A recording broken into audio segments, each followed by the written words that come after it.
야식꾸리한 눈빛의 소유자이자 북한을 꽉 쥐고 있는 38살의 독재자. 북한의 교사형 교재에 실린 내용을 보면 김정은은 백두혈통의 뛰어난 능력 덕분에 3살 때 자동차를 운전하기 시작했으며 사격 실력이 엄청나서 3초 내에 10발을 모두 명중했다고 하는데 10대에는 보통의 인간이 이룰 수 없는 학문적 경지에 도달했다고 하죠. 이러한 말도 안 되는 신격화는 그의 할아버지 때부터 시작됐는데, 할아버지인 김일성은 나뭇잎 한 장을 타고 압록강을 건너고 아버지인 김정일은 기분에 따라 날씨가 바뀐다고 할 만큼 이들의 우상화는 탄생설화를 연상케 할 정도입니다. 더 나아가 이런 것들이 교사 참고서에 실려 학생들에게 가르칠 준비를 하고 있다고 하죠. 북한 교사 출신의 한 탈북자는 김정은 우상화는 황당함과 거짓말이 도를 넘는다고 말한 바 있습니다. 만약 학생들이 3살 난 어린이가 어떻게 총을 쏘고 운전을 할 수 있는지 물어보면 이를 설명해줘야 하는 기막힌 처지에 놓인 것인데, 북한 체제 선전에 이제는 기상천외한 방법까지 동원되고 있습니다.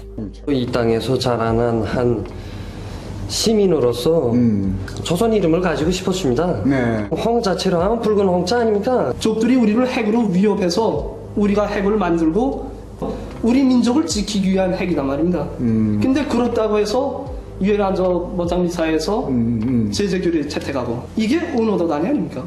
나의 일생의 목표자 꿈이라고 말한다면 최고사정 동지를 목숨 바쳐 사수하고, 가장 소중히 간직한 꿈입니다. 경애하는 김정은 원수님께 충성으로 보답하고.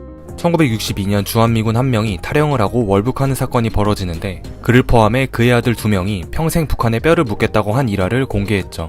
영상에 나온 두 남자의 아버지 홍철수는 2016년까지 북한 정권을 찬양하던 일을 하다가 사망하게 됩니다. 아버님께서 우리들에게 당부하신 것이 있다면 오직 그분만을 받들어 모시는 그런 참다운 일꾼이 되기를 바라고, 자식들도 그 길을 계속 빛내어 나가게끔 잘 키우라는 당부를 남기셨습니다. 김정은의 재밌는 일화는 이제부터 시작입니다. 김정은은 강원도 원산시에 위치한 김정일의 별장 602호 초대소에서 태어났다고 합니다. 그가 15살이 되면서부터 엄마의 손을 잡고 동생 김여정과 함께 스위스 유학길에 오르게 되는데, 이때는 바군이라는 가명과 북한 외교관 아들이라는 가짜 신분으로 학교를 다니게 됩니다. 김정은은 어릴 때부터 비행기 장난감에 가장 호기심을 가졌지만, 그의 엄마 고영이는 키가 다른 애들보다 작았던 김정은이 농구를 해서라도 키가 커지기를 바랬습니다. 심지어 아빠 김정일의 키가 161이었기 때문에 더 그러지 않았을까라는 생각이 드는데요. 고영이는 그에게 백화점에서 농구공과 운동복을 사주며 농구에 흥미를 붙이도록 하죠. 우리나라에서는 김정은이 공부를 너무 못해 낙제를 겨우 면하고 적응도 못해 왕따 수준인 것으로 많이 알려져 있지만, 학창시절 김정은과 가장 친했던 친구였던 조엘 미카엘로의 인터뷰에 의하면 김정은은 조용한 성격에 조금 친했던 몇 명의 학생들과만 주로 대화했는데 학교 성적이 좋았으며 특히 수학을 좋아했고 그림을 정말 잘 그렸다고 설명하였습니다. 또한 그는 농구를 좋아해서 농구를 할 때면 승부욕도 있다고 하는데, 한 번은 이런 적이 있다고 합니다. 김정은이 한창 나이키 유니폼을 즐겨 입고 다닐 때 체육 선생님은 김정은에게 장비는 잘 갖췄는데 프로가 되려면 멀었다라는 농담을 했고, 김정은은 웃어 넘겼다고 회고했습니다. 스위스 유학생활 동안 미카엘로는 그와 친하게 지내며 가끔씩 김정은이 살던 집으로 초대받기도 했습니다. 그가 살던 집은 스위스에서 흔하게 볼 수 있는 다세대 주택이며 호어로운과는 거리가 멀지만 조용한 지역에 위치해 있다고 하죠.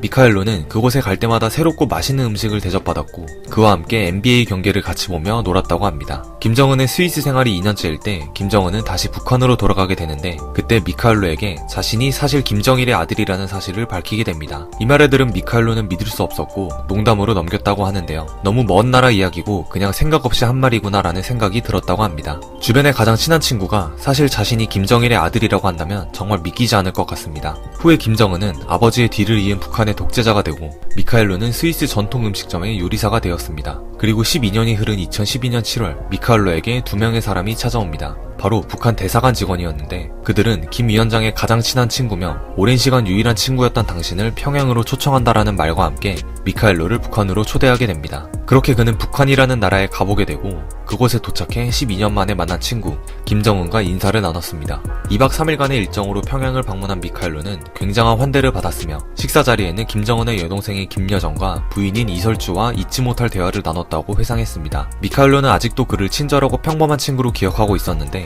자신과 농구하며 친하게 지내던 박운이 이제는 악명 높은 북한의 독재자가 되어서 자신 앞에 서자 어떻게 불러야 할까 잠시 고민도 했지만 학창시절대로 그를 운으로 불렀고 따뜻한 포옹을 주고받았다고 합니다. 사실 김정은이 최고 지도자 자리에 오르기 전 맏형인 김정남이 한때 유력한 차기 후계자로 지목된 적이 있었습니다. 하지만 김정남에게는 치명적인 단점이 있었는데 그는 불륜으로 인해 태어난 자식이었습니다. 그의 아버지 김정일이 한 번은 친구 집에 놀러 갔는데 그때 친구의 형수를 보고 반하게 됩니다. 그 형수는 당대 북한 최고의 배우 성혜림이었으며 그녀가 남편이 있음에도 불구하고 너무 마음에 든 나머지 김정일은 자신의 자택에 데리고 갑니다. 그리고 성혜림을 남편과 강제로 이혼시키죠. 김정일이 그녀와의 사이에서 낳은 자식이 바로 김정남이었습니다. 북한 최고 지도자가 되기에는 김정남에겐 불륜으로 낳은 자식이라는 치명적인 걸림돌이 있었기 때문에 후계 구도에서 밀려나게 됩니다. 이제 남은 유력 후보는 2명, 본처의 자식으로 낳은 김정철과 김정은이었죠. 하지만 김정철은 어릴 때부터 오로지 음악을 좋아했고 정치와 권력에 대한 욕심은 별로 없었습니다. 김정일의 요리사 후지모토 겐지의 회고담에 의하면 김정철의 성격이 여자아이 같다고 여겨져 김정일은 오히려 김정은을 더 좋아했다고 합니다.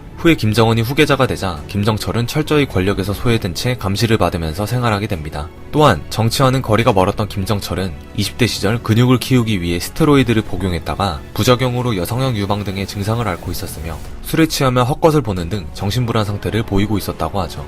2016년에는 김정철이 동생 김정은에게 제 구실 못하는 나를 품에 안아 보살펴주는 크나큰 사랑에 보답하겠다고 감사의 편지를 보내기도 했다고 합니다. 친형제 간의 오간, 그것도 형이 동생에게 띄운 글이라고는 믿기지 않을 정도인데요. 김정은의 친형임에도 불구하고 김정은에게 절대적인 복종을 하고 있으며 북한의 정치에는 일절 관여하지 않는 것으로 추정됩니다. 이번에는 김정은의 집권 이유를 보겠습니다. 2012년 12월 17일 김정일이 심근경색으로 갑작스럽게 사망하면서부터 북한 내 정권의 윤곽이 서서히 드러나기 시작하고 김정은은 세계 최연소 국가 지도자가 되었습니다. 이때 전문가들은 김정은은 아직 어리고 지지 기반이 확실히 다져진 게 아니기 때문에 그의 아버지 때보다는 승계 과정이 훨씬 불안정할 것으로 예상했습니다. 그에 따라 김정일처럼 1인 독재 체제는 사실상 불가능했고 요직에 있는 고모부 장성택과 고모 김경희 등 집단 지도 체제로 바뀔 가능성이 있다고 예상했죠. 하지만 그 예상은 빗나갔습니다. 고모 김경희는 건강 악화로 잠적하게 되고 서열 2위 장성택은 처참히 숙청됨에 따라 김정은은 완전한 독재 체제로 완성하였습니다. 장성택 숙청 이유에 대해선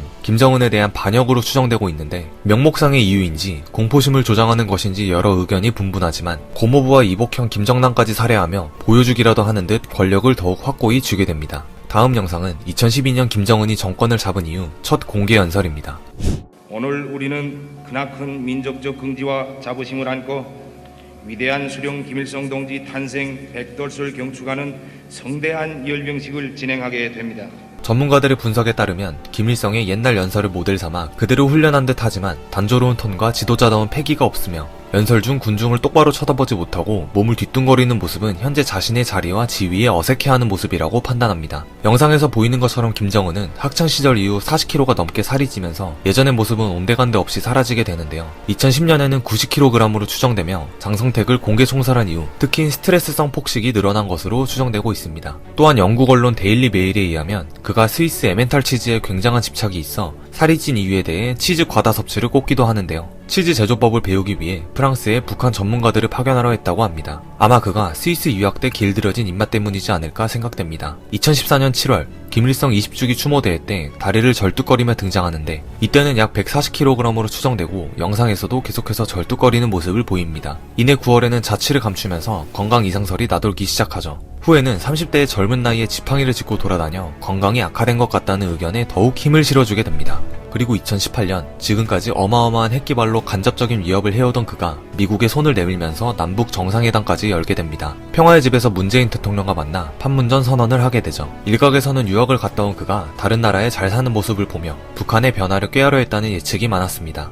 2019년 10월 31일에는 문재인 대통령의 모친상에 직접 조의문을 써서 깊은 추모와 애도를 표했는데 이를 통해 남북 정상의 신뢰를 유지한다고 생각했으나 김정은의 조의문을 발표한 지 불과 3시간 만에 북한에서 미사일을 발사하며 도발을 감행했습니다. 시간이 흘러 2020년 4월, 불과 작년인데요.